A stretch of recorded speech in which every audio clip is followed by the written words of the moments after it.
Before there was a monster, there was a girl. Medusa. The name alone sends chills down the spine. The snake-haired Gorgon who could turn any man to stone with just a look. But behind the legend of terror lies one of the most tragic and powerful stories in Greek mythology, a story of beauty, betrayal, and vengeance from beyond the grave.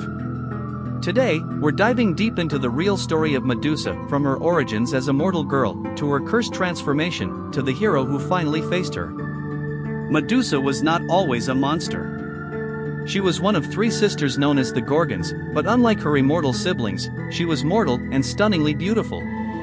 Her hair was said to be her crowning glory, dark and shining, envied by all who saw her. Medusa served as a priestess in the temple of Athena, goddess of wisdom and war.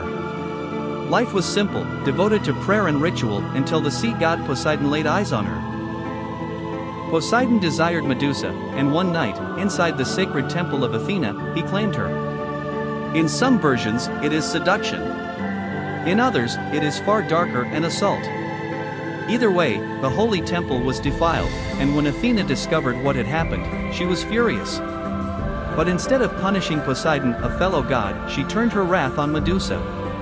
Athena cursed Medusa's beauty. Her flowing hair became writhing, venomous serpents. Her face became so horrifying that a single glance would turn any mortal to stone. In an instant, Medusa was no longer a girl, she was a monster.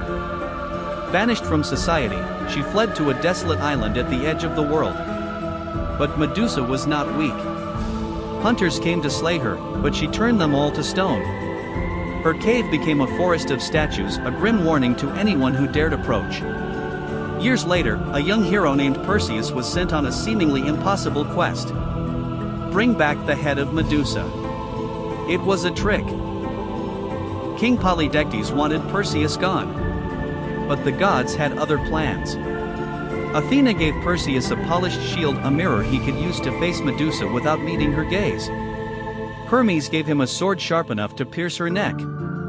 The nymphs provided winged sandals, a helmet of invisibility, and a magical bag to carry her head.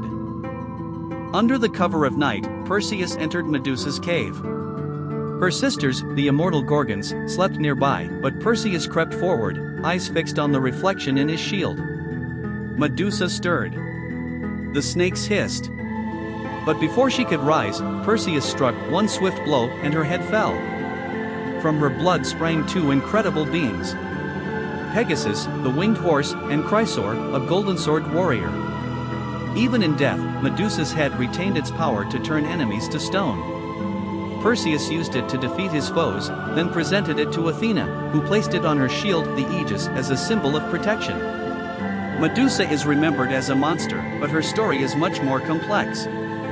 She was once a victim, transformed against her will, made into the very thing the world feared. Over time, her image became a powerful protective symbol. Ancient Greeks carved her face onto shields, armor, and temples to ward off evil, not unlike how she once kept intruders away from her cave. Today, Medusa is seen as a symbol of feminine rage, of survival, and of reclaiming power after injustice.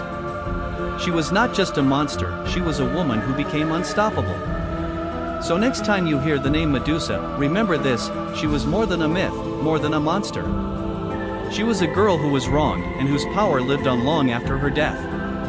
If you enjoyed this deep dive into mythology, hit like, subscribe for more legendary tales, and let us know in the comments which myth we should explore next.